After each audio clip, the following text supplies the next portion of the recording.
A new version of the Galaxy Z Fold 6 with better cameras, bigger displays, and a slimmer frame is reported to be in the works at Samsung. According to certain sources, the Galaxy Z Fold 6 Ultra might be its name. The Galaxy Z Fold 6 Slim is brought up by others. Now that reliable leaker Ice Universe has revealed the identity of the slimmer variant's true name, Galaxy Z Fold 6 Slim, we may anticipate to see a larger cover screen with an aspect ratio of 19.5 by 9, akin to the Galaxy S24 Ultra.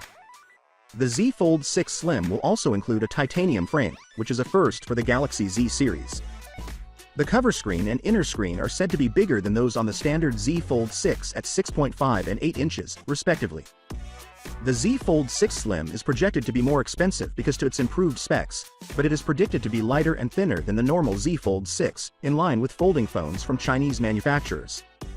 Launched in the fourth quarter of this year, the official announcement is expected to come between October and December. Rumors have it that the phone will only be available in a few countries, like China and South Korea, with the W25 variant expected to be released in China. Meanwhile, some sources suggest that Samsung may have eliminated the S Pen digitizer from the inner screen, which is a feature of the standard Galaxy Z Fold 6, in order to lower the thickness and weight of the Galaxy Z Fold 6 Slim. This alteration could prevent the future foldable phone from supporting the S Pen pen.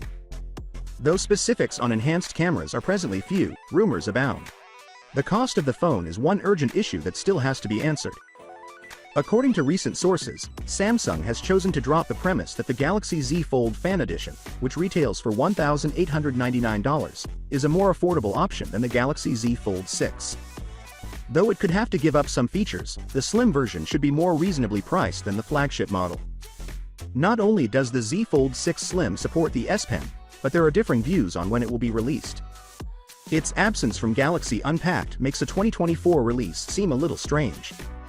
Finally, what are your thoughts about it? So without being said, let me know your thought in the comment below, and if you are new here, please subscribe. Peace out.